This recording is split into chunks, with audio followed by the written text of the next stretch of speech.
Hello, welcome to the Manifesto, the fourth episode. My name is James and Nic from Man Up, and I'm here tonight with Nick. If you want to introduce yourself, Nick. Yeah, thanks, James. Hi, guys. This is Nick Tovey from Soulcraft.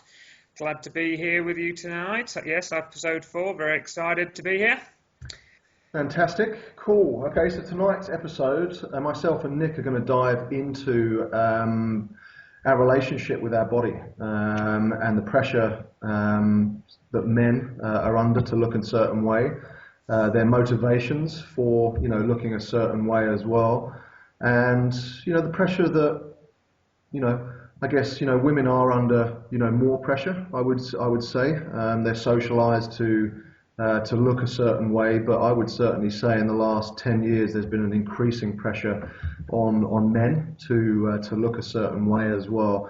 And you only have to be out and about on the street to actually see the pressures on men and the images that are being portrayed on magazines, on the side of buses, billboards, and yeah, I feel now that there is a huge pressure on men to look a certain way. And tonight we're just going to dig into the motivation behind it, whether it's a healthy motivation or whether it's a pathological motivation, and how to recognise that. And we'll dig into I guess core wounds and also shadow as well of what might be driving a pathological motivation to look a certain way, or something that's driving you to go to the gym a certain amount of times. And we'll also uncover a whole heap of other information, useful information about body image and how to get healthy as well. We'll certainly impart a few solutions and ideas. It's an industry that I've been in for the last 15 years, maybe more if you take into consideration my background as a paratrooper.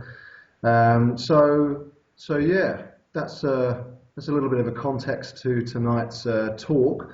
So I'll hand over to you, Nick, and let you maybe add to that and take us a little bit deeper.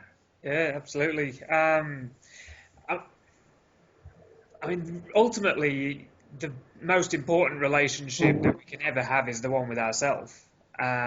So, from a physical perspective, how do we relate to ourselves? How do we relate to our body? Not only from a visual perspective, how does our body look? Are we happy with how our body looks? But how does it feel? What sort of and as we discussed in previous episodes, is the fact that men, when we do get sick, we don't really do much about it. We're not very good at admitting there's a certain illness, or we're not very good at going to the doctors when something is wrong with us. We're not feeling right. So it's more than just, like, our relationship to our body is more than just on a visual perspective. It's how it feels and how we relate to it and how important we find it. About coming down to what food we put in there, what water we put in there, what drink we put in there, how we move it, what we see in the mirror. Are we happy with the way in which we show up in the world on a physical level? And yeah, you definitely said you're right on the money around the increase in the pressure from a visual perspective on what the right sort of man looks like. How a man can be attractive. Something I've always become much more increasingly aware of over the last, like you said, over the last 10 years or so, is the fact that, I guess we had the whole New Age man movement and the metrosexual and all of that sort of cultural shifts. How much more important body image is to young men these days, but men of all ages, and the grooming care that we take now compared to what we've done in the past. When you look at TV shows from the 50s, all the blokes looked exactly the same, didn't they? Yeah. There wasn't a great deal of individuality. They all wore the same suits, all wore the same hat, all did their hair in the same way. Yeah. It wasn't really until the 60s, until the shift in cultural consciousness happened in the 60s, where people started to become a bit more individual. And yes, they may have shown that in a way which was, growing their hair long, growing a beard, however they wanted to express that in a bit more freedom. But when you look at, just as an example, you go to the beach today. I live close to Cronulla in South Sydney. It's a nice beach, surfy, typical Australian surfy town. You go on the beach there, it's hard. I'm probably one of the only guys on the beach with a hairy chest. Yeah. And I feel, I've got a fairly hairy chest as well. But, most blokes are waxing. Mm-hmm. Not only that, they're building themselves up to look like, really muscly guys. And the amount of tattooing that goes on, So there's a great deal of emphasis put on how I'm looking. Yeah. For guys these days, which is I think a fairly new thing. Of course, we've always been interested in how fashion's always been a thing, hair's always been a thing, and that's changed through the ages. But yeah, it's interesting just to observe these days, anyway. Yeah, I think so, and it's I must admit, I've certainly been all about a lot of personal grooming, not with my body over the years.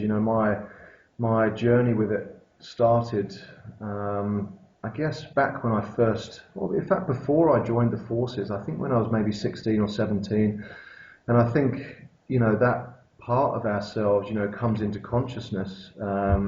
We remember that we have a body when we're about 16 or 17, and I believe it probably is linked into that time that our sex hormones start to come online and we start to become more interested in sex.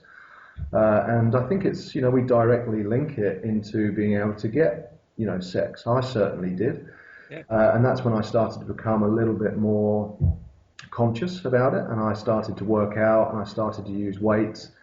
And yeah, I think it was definitely to look better at that stage. My motivation was to look better and to attract the opposite sex. Be more attractive. Yeah, and that for me, that journey lasted for a hell of a long time. It lasted for almost 10 years, I think. My prime motivation for going to the gym and working out and really, it was a great motivation in a sense, because I was there come rain or shine, anywhere between 3 and 6 days a week, which was I guess it was giving me other benefits as well. As much as the way that I was training was like a bodybuilder, so I was doing it purely to look good. It didn't really serve any other function, although muscle tissue is extremely important for our health. But with regards to, did it help me function better in the world outside of the gym? Like, no, it doesn't. And I knew that. And it took me, I guess, about 12 years, like just over a decade, for my motivation to change from one of, this is for getting more sex and to be more attractive to my partner. And I had a huge identity, in it.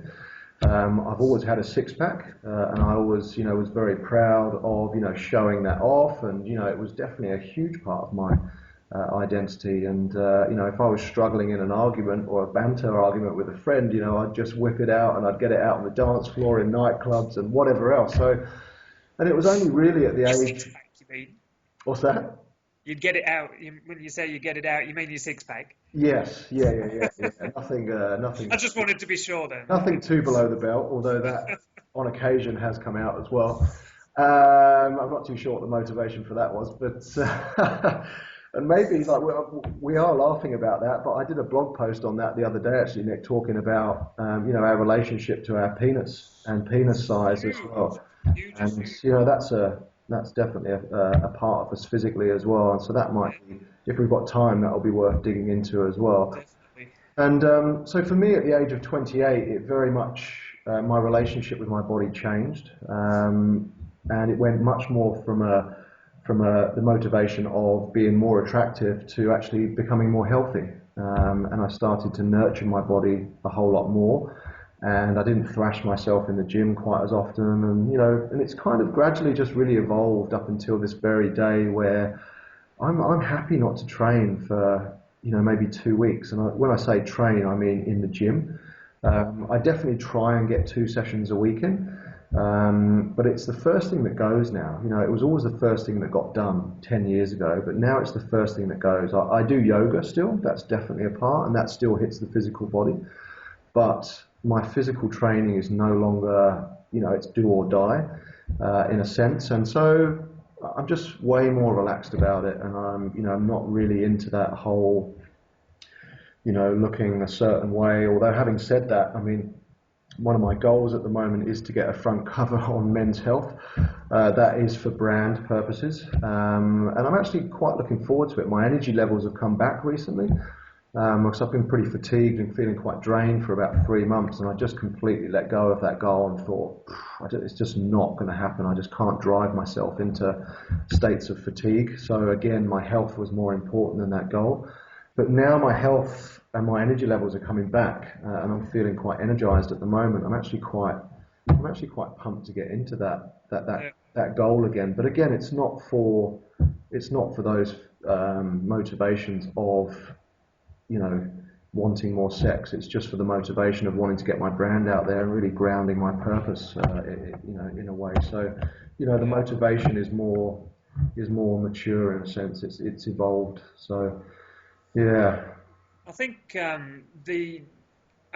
let's face it, we all want to look good. That's a drive for every one of us, and anybody that says any different is really bullshitting themselves. We all want to look good. We all want to be attractive to the opposite sex or the same sex, whatever our motivation is. But more importantly, we all want to feel good as well. And obviously, if we look good, often that can make us feel good. But I think the most important thing is to recognize here is where our motivation's coming from. Am I training, or am I exercising a certain way, or am I eating a certain way, or not eating a certain way? So obviously, we're seeing more and more young men these days with eating disorders, with anorexia or overeating. There's a great emphasis on body image, and that can obviously get into a place where it becomes a pathology. It becomes a disorder for us, But so it's important for us as individuals to recognize, okay, what is my motivation here?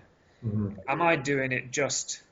Let's take someone who is exercising. And working out in the gym to build muscles. Am I doing it purely from a motivation to be attractive, to have to be seen as a certain way? Am I doing it to feel good because I like the way I feel when I'm feeling healthy and fit,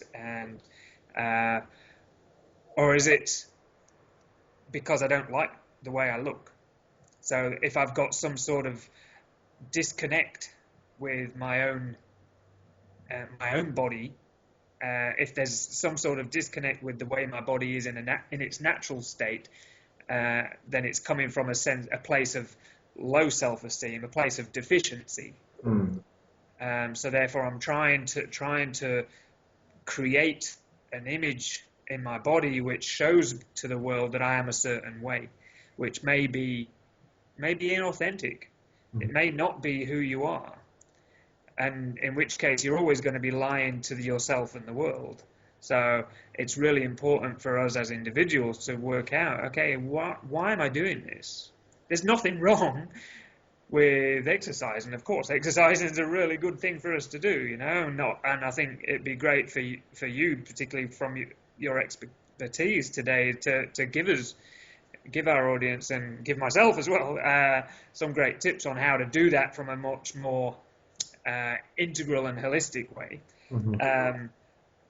But yeah, just from a more internal perspective, for each one of us as individuals to say, okay, what's wrong? What is my motivation? Is there some part of me which I don't like, so I'm trying to create an image which is contrary to my truth, contrary to who I actually am, and trying to hide behind this mask of muscularity, Mm-hmm. to pretend to the world that I'm a certain way. Yeah, yeah, yeah. I mean, I guess it's a fine line, isn't it, between, as you said, it's important to work out and it's important to exercise, and we all want to look good.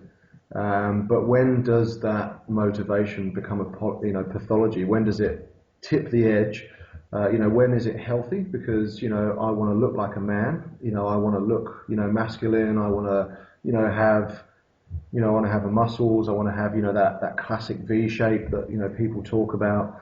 And I guess a certain part of that, is healthy. It's healthy to want to do that in a sense, but But where does in the it? same sentence, James, sorry, just to interrupt,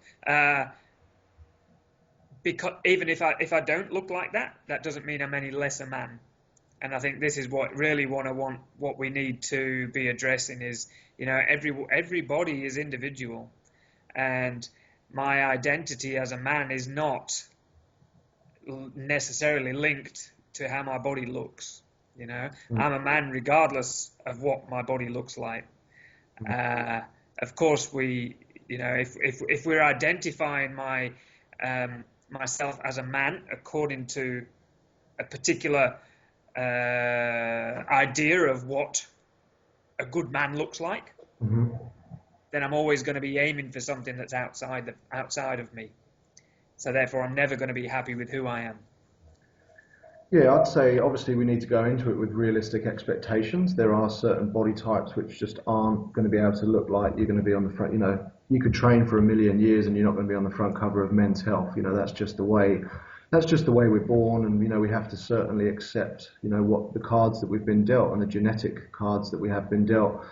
I would say, but it still doesn't mean that you can't build strength. For Oh, example, absolutely not. if you are slight of frame, and you're not going to be able to build one of these covers of, so that to me is, is a physical masculine trait, is to be strong. And so I would say that would be, a healthy thing to try and build in the body for sure. And that's something that we can all do. And I think I think that has a knock-on effect to, really helping us play out, potentially masculine and feminine roles in the bedroom, for example. That really helps with that. So, yeah, absolutely, I would say that, we all have to be realistic with what we've been given, and sometimes you just and having been in the industry for such a long time, you see a lot of guys come in and say, I want to look a certain way, and you just have to tell them that it's just never going to happen unless they want to, start doing it in unnatural ways, which would then, certainly create a whole heap of health issues on top of that. So yeah, it's an interesting topic around that, actually, isn't it? I think it's kind of, it's I think we all have the ability to be able to make ourselves, more masculine physically. But then we have to just kind of go, wow, okay, but we also have to be realistic about it, so we don't end up in pathology around not being able to reach a certain goal and those kinds of things. So I think it's quite a balancing act, with it. It is, and I think obviously there's such. I mean, we see it in the media all the time, in advertising, in sports, this idea, this cultural idea of what, a good, attractive, masculine man looks like, and if, particularly to our younger people, but to any man, if I don't look like that, then I'm always measuring myself against this totally unattainable, unachievable measure Mm-hmm. of manhood, which if I'm not gonna line up to that, then I'm always going to feel some sort of lack and shame around how I look, which obviously doesn't serve anybody, doesn't serve the world, doesn't serve that individual, doesn't serve his family or the people who he's with. So that's a damaging thing. It's a damaging thing. So I think the emphasis needs to be on, of course, it's great to look a certain way. It's great to look good. It's great to feel good, more importantly. The most important thing is how I feel about my place in my body, my relationship to my body. And of course, I'm gonna feel physically better if I exercise, if I work out, if I do things. But also, there are people in the world that physically are incapable of exercising because of some physical problem that they have. Let's say paraplegia, for instance. If I've got a disability, or I'm a paraplegic, or whatever physical health complaint I've got, I'm just not going to be able to work out in the way that I may like to. Yeah, for sure. And I think what came to me there was, I think it's important that we all, strive to get to our genetic physical potential, and that is highly individual for everyone. And seeing what's on the front cover of a lot of these health and fitness magazines, might not be ideal for you. And so it's just a real sinking into, that all men are different shapes, different sizes, have different potentials for building strength, muscle tissue, how fast they are, or how agile, how flexible, all of the different sort of what are referred to as biomotor abilities with regards to the definition of fitness. So I think it's all really about a huge acceptance about what our genetic potential is in those different areas. And just because someone might be able to deadlift 200 kilos and you might only be able to deadlift 80, hey ho, you might be more agile and faster than them potentially. So it's just all about, I think, accepting exactly where we're at, what we are capable of, and not just trying to strive for classically what we do see and what we are socialized to believe that men should look like. And I think it's pretty different, though, to be honest with you. And let's take it back to that kind of relationship sphere with regards to what women are looking for. And I know with regards to men, from what I've heard over the years, well, this is a really interesting observation actually, over the years, and having been trained a hell of a lot of women, that women are generally want a body that not many men like. I've been in the gym training female clients, and then a woman walks in and they say, right, that's the body that I want. And I look at the woman that they've just pointed to, and I go, really? And I personally don't find that very attractive, and not very attractive, but it's not really my type in a sense. I think a lot of women are gunning for a body that that men don't even, because some men do prefer women on the slimmer side, but I'd certainly prefer women with more of an hourglass figure, and I know a lot of my friends and a lot of males that I've spoken to are the same as well. So it's interesting, isn't it? Because I think that probably applies to men in the same vein as well, that they might be gunning for a body that women aren't even really that keen on. And a lot of the times as well, I've been potentially not as big as I have been in the past, like right now. And, my new partner has just been saying, actually, I just love it when a guy looks exactly like you, one that looks like they play sport, not one that, looks like they've been bodybuilding their whole life. So again, I think men potentially are, and look at someone like David Beckham, for example, to take a celebrity and someone that's normally, or quite regularly photographed without his top on. I don't really think he's got that kind of Men's Health cover body.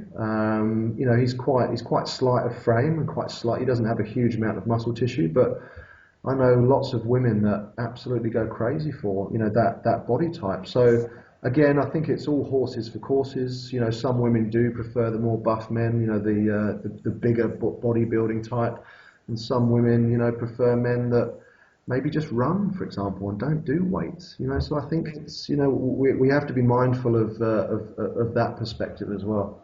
And I think that, I mean, the images that, well, basically what you've just laid out there is that we both, men and women, are totally confused about what actually the opposite sex do like. Yeah.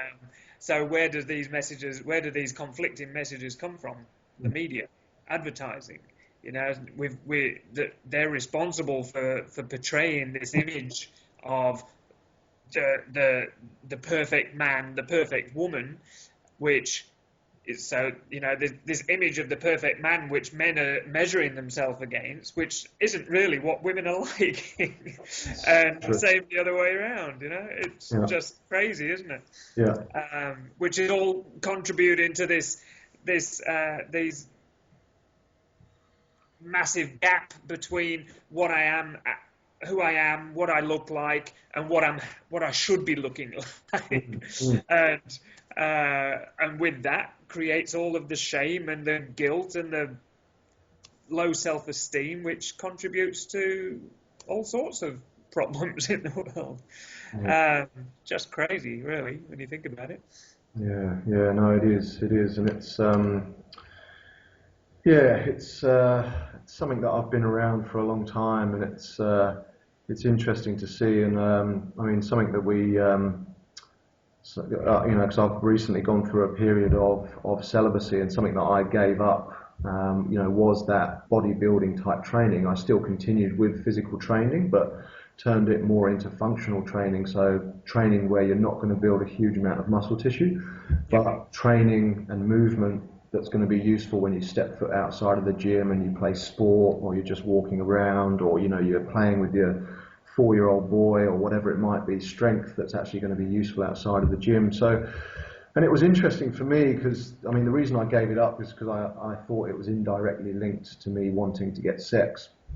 So I thought, right, you know, if the celibacy goes, then I think I should get rid of, you know, everything around it that's geared up towards me getting sex. So, and one thing I wasn't aware of was I went out to watch State of Origin one Wednesday night to a local pub. And I became increasingly aware that when I was watching, you know, it's quite boisterous in the pub that I went to, and quite hyper masculine in a sense, as you would expect on a State of Origin night. And you know, there's large groups of men around, and I was there on my own. I just sort of snuck out for you know, for a couple of hours to watch it, and I got a real sense of me wanting to puff myself up in there, in a sense, and stand taller with my chest out and make myself look bigger and more intimidating, because I felt threatened. I don't think it was kind of a gut intuitive sort of feeling of feeling threatened. It was much more of an egoic, you know, small self. Wow, I feel like, you know, there's potentially some, you know, going to be some strife in here, whatever. And so, yeah, I became increasingly aware of that's another reason why I was weight training and doing bodybuilding type training, was to make myself look bigger, to, you know, to you know, for it to be more of a deterrent from other men picking on me. And it's something that, you know, men are, I can't remember the exact stats, but we are a lot more likely to experience violent crime against us. I think even when you do include rape. And so it's something that, you know, that we're dealing with, and it's something that's pretty, you know, I know it's something that's affected you quite directly as well, Nick, isn't it? Yeah, exactly. Yeah, I mean, I mentioned that in our first episode, the fact that the catalyst for me embarking on the journey of self-healing, self-development, personal development, was a violent act where I was violently assaulted by five men, five gorillas who were heavily pumped up on steroids, and they were bouncers in a nightclub. So, but out of three guys, I was the guy who copped it.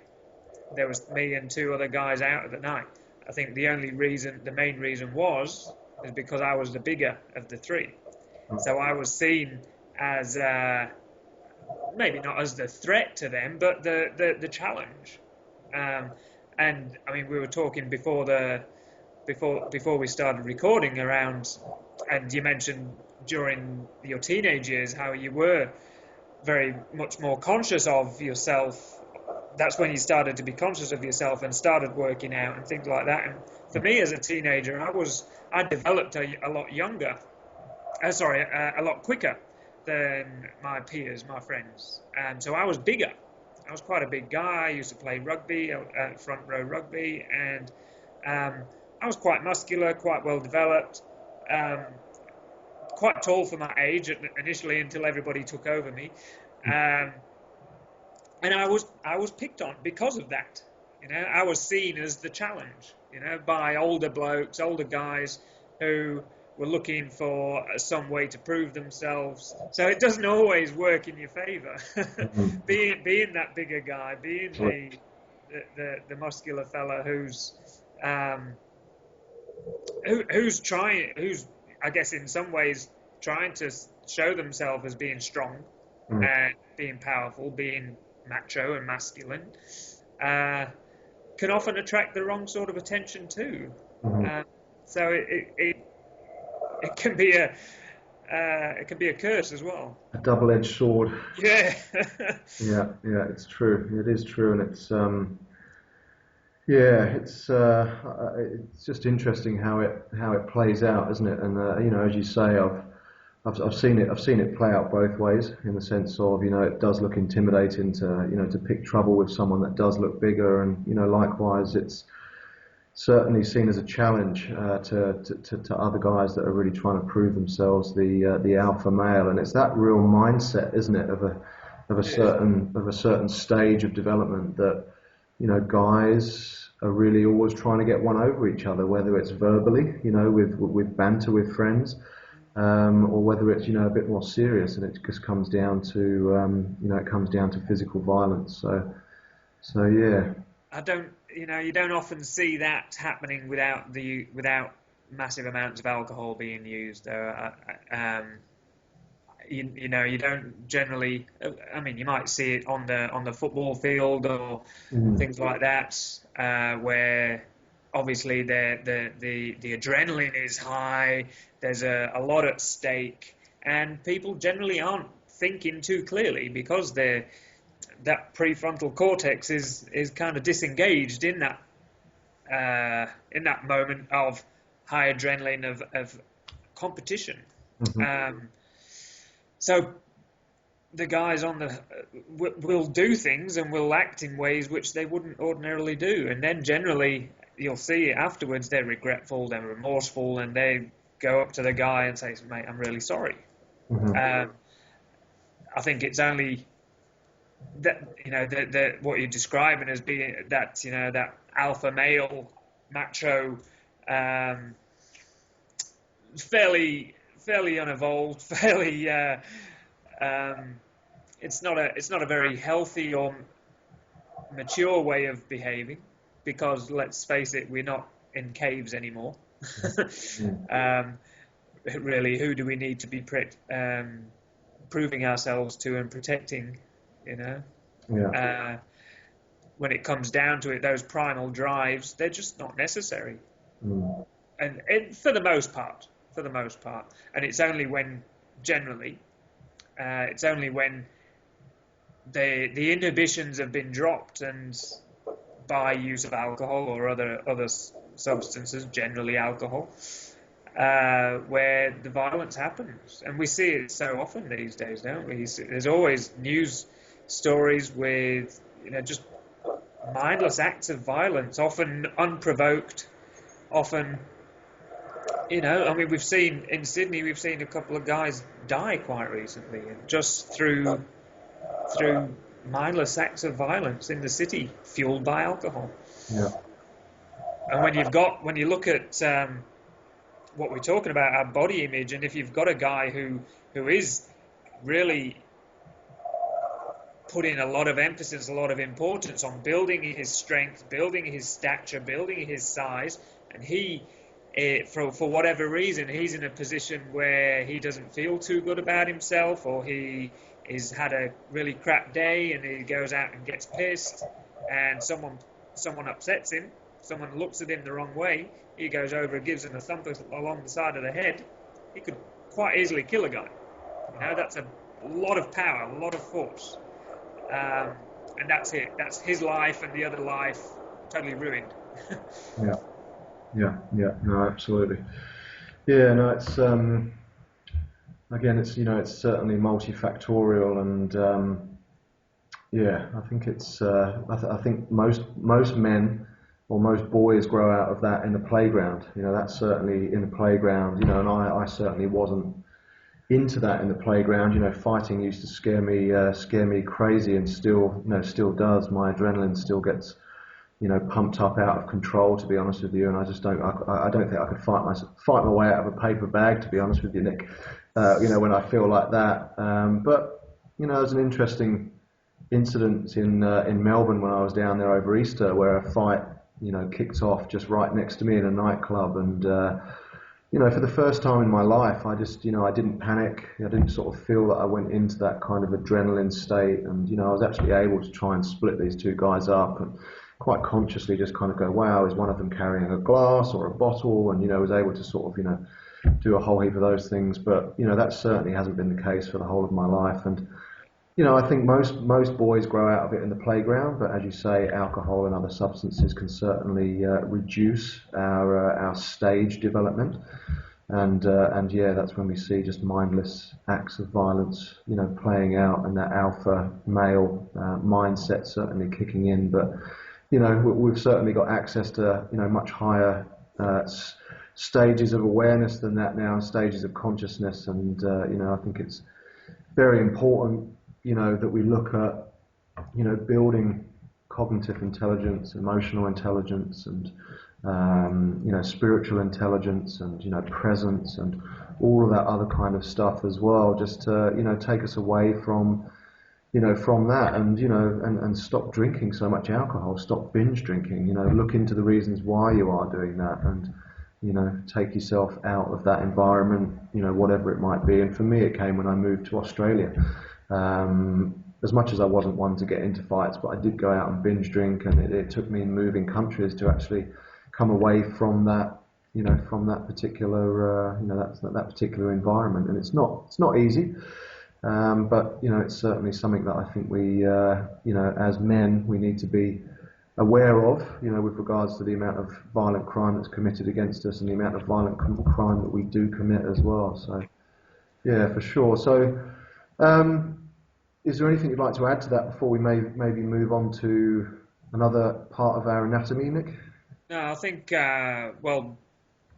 just re-emphasising, I think for each individual, ourselves, every one of us, it all comes down to our relationship with ourselves on a physical level, on an emotional level, on a mental level, and how do I see myself? And when I do see myself, am I happy with what I see? Mm-hmm. What messages am I hearing when I look at myself, and where do these messages come from? What are my beliefs? What are my values around my physical body, around my appearance, around my physical health, around what I eat, around what I drink, around the environments that I put myself in, the air that I breathe. All of these things are important choices that we all need to make. And because if we don't, then basically our body isn't going to work very well for us. It's a machine, let's face it. It needs oiling in the right ways. It needs servicing in the right ways. Otherwise, it just won't work for us. Yeah. And, of course, we all want to live in it as long and as well as we can. Yeah. Yeah, that's very true. And just a quick one that's come to me there as well, because I know we've spoken a lot about, people with muscular frames and, guys wanting to try and, emulate that. And I think it's important to sort of just mention here, towards the end, is just to kind of say that, it's also important that we don't hang out in a body that's also unhealthy. that doesn't look good. So I'm talking now about obesity, which is extremely prevalent, amongst the Western world at the moment, and I believe Australia per capita is more obese than America. It overtook it some years ago, and I think it still holds that place as well. So I think it's important as well that, as much as, we don't, sort of, I guess, take ourselves into pathological amounts of working out to try and look like someone, that we're not. And, but it's also to not be, sort of content with being in a body that's clearly unhealthy, because obesity is linked with, pretty much every degenerative disease, from stroke to heart disease to cancer, and diabetes as well.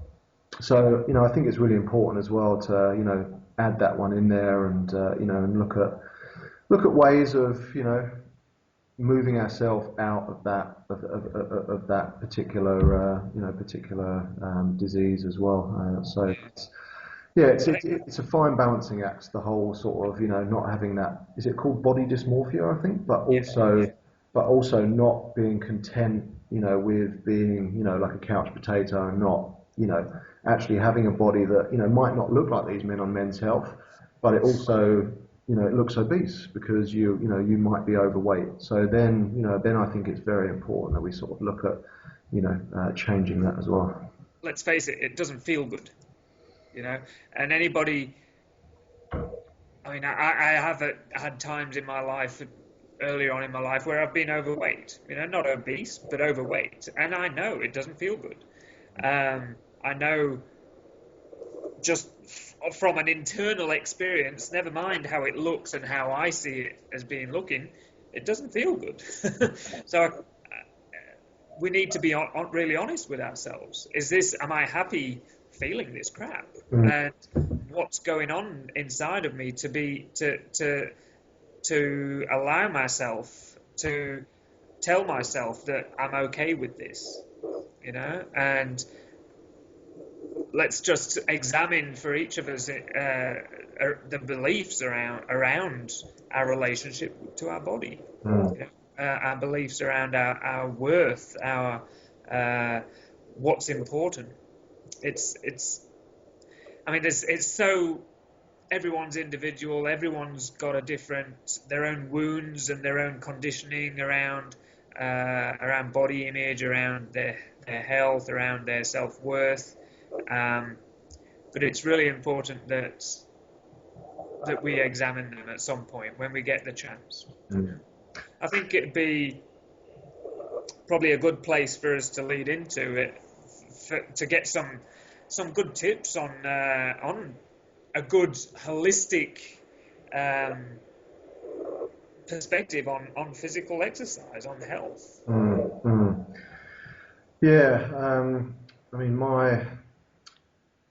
I do have a very integrated, over the years, I kind of, it never was when I first started, but, now realizing that only really focusing on exercise, and realizing that just was only a very small part of the picture of, getting to your genetic potential physically. And, over the years, I realized that I just wasn't getting results from my clients, and that's the whole reason I got into the industry in the first place. So it was getting quite frustrating, and I was actually thinking about leaving the industry. I was actually becoming quite disillusioned with it until I began to build up a more holistic and integrated approach to helping people, change the shape of their body, help them put on more muscle tissue, lose weight, whatever it might have been. So yeah, for me, when my clients really started to see results, it very much, a phrase that's coming to me now is less is more. And it might sound a little bit contradictory, but on the grand scheme of things, intensive exercise is another form of stress on the body.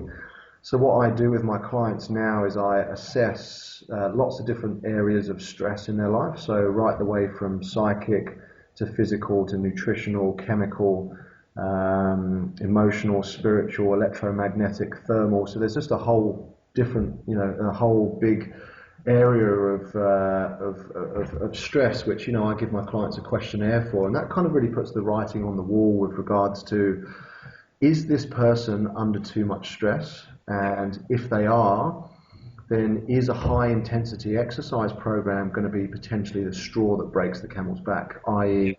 they'll get sick, they won't see good results, or they'll just get injured. And I've seen it, dozens of times before where people are just overtraining for the amount of stress that they're under in their life. So that's really a starting point for me with my clients, and I assess their stress. And for example, if I do find that someone has, high levels of overall stress, then I very much get them to adhere to that saying I just said. Sometimes less is more, and I'll get them doing very, very passive forms of yoga, qigong, tai chi, just breathing exercises, and then I'll also look into reducing their stress across the board. So if I've found, for example, that they're in a toxic relationship, then it's very much around coaching them around how to show up in that relationship, and to actually improve that relationship or to get out of it if it's no longer serving them. Get them to improve their food. Eating organic food tends to be a better choice than eating commercially farmed food. Eating grass-fed, meat again is another great choice for people, unless they're obviously vegetarian by choice. So there's just a whole heap of different ways that I work with my clients around reducing their stress. And then once their stress levels start to come down, a classic for me, and I know, I specialize in working with men, but a classic for me in the past when I've been working with women is, a woman coming up to me in tears almost saying that she's running for 6 or 7 days on the treadmill and she's still gaining weight, and she just can't work it out. So often when I slow these women down, which isn't very easy, they just want to do more and more and more, because of that mindset. But when they actually adhere to what I'm saying, then classically, like if I slow them down, get them breathing, get them, completely cutting their running out and just walking, for example, then very often you can just start to see them lose weight just by doing less, reducing the intensity and those kinds of things. So, that's a big one. You've actually reminded me of some cases that I've had in the past of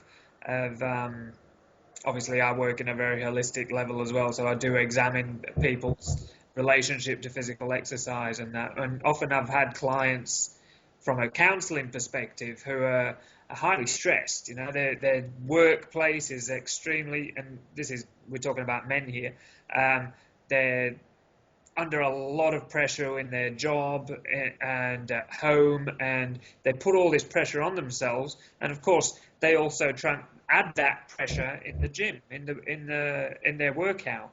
And it's like, when do you ever give yourself time to just breathe and relax and bring in a space of calm? And it's, but I won't build muscle, I won't get fit, I won't do that. Instead of just seeing the value in the cooler, more calming forms of exercise, the ones that aren't bringing the energy levels up, they're actually bringing them down, getting you into the body, getting you into the breath, like you mentioned, yoga, tai chi, that sort of thing, where there's still quite intensive physical exercise, or it can be intensive physical exercise, but it's much more mindful, it's much more, the focus is in the mind and in the breath and in the body, rather than bump, bump, bump, just to get the muscle bulk going. And, ironically enough, stress is very antagonistic to building muscle tissue, Of course. And it's, you have to be in your parasympathetic nervous system to build muscle tissue. So, I'm another saying I've got with my male clients is very much around, train hard, rest harder. Yeah. So it's all well and good, getting in the gym and giving yourself a good blast, but then, go and have a very, very balanced, healthy, we could get into that, but we haven't got time tonight, but, healthy meal, go home, sleep for 8 hours, because that's when you'll be doing your physical repair, drink plenty of clean, water, reduce your electromagnetic stress, because I just see it with guys all the time that are trying to build muscle tissue, and they just never give themselves a break. They never ever, and they even screw their sleep up, because they drink too much caffeine during the day. They'll drink alcohol when they get home at night. They go to bed too late. They're on the computer until midnight sending emails. And they just never really get a chance to drop into that parasympathetic nervous system or the anabolic side of our nervous system. Yeah. And it's, and you can tell them till they're blue in the face sometimes. They just don't. I mean, just look at how many bloody energy drinks, they've got. There's so much emphasis in our society today on we need more energy because what are we trying to be? We're trying to be a more efficient machine. For who? Yeah. All of that contributes to massive stress on the body. Yeah. Which obviously contributes to emotional stress, and psychological stress and spiritual stress, and doesn't help anybody. Yeah, and it's ultimately like the Chinese say, it's fake fire. Coffee and energy drinks, and it's ultimately you're borrowing from a bank account that's already overdrawn a lot of the time because you feel that you're tired and you need a pick me up. Yep. And a lot of this sports nutrition is actually very, very antagonistic to building, more energy levels. So you actually get into the gym, with natural energy. And, it just drives disease in the body eventually. Yeah, I mean, we could go on forever and ever about diet and lots of different ways, which I think we should probably continue the conversation in later episodes. But I think it's probably time to wrap up. Absolutely. Have you got any ending comments? No. I think that's, without going into it in too much detail, I could be here forever and a day talking about it. So, I think it's just a case of, if you'd like more information, then, to give either myself or you a call, and, we'd certainly be able to help out in that area. And my website is www.manupproject.com.au, and you can just be able to get in touch with me there if you'd like help building physical health, and your emotional health around your physical body. Yeah, absolutely. And like we've said before, it's not just you're much more than a physical body. There's much more to you, and it's all connected. If your emotional health isn't well, neither is your physical health going to be, or your mental health, or your spiritual health. So it's about just looking at yourself and your relationship to all that you are, and you are worthy of being the best that you can be. So it's important. It's important. So absolutely, James, as he said, contact James if you feel drawn to work with James, and contact myself at soulcraft, soulcraft.com.au. And for now, I think that'll do us. It's been great talking. Thanks, James, for your input. It's been fantastic. Yep, likewise, Nick. It's been good, and next time maybe we can delve into a few of those areas that we didn't get a chance to talk about today. I know we didn't get a chance to talk about our relationship with our dicks, so that might be a good place to start the next one. A whole other topic, I think. That's a good one. Yeah, absolutely. All right, Nick. Well, good chatting, and we hope you guys have enjoyed it. The ones that are watching in on YouTube, and please join us next time on the MANifesto. But for now, it's good night. Catch you later, Nick. Take care. Cheers. See ya.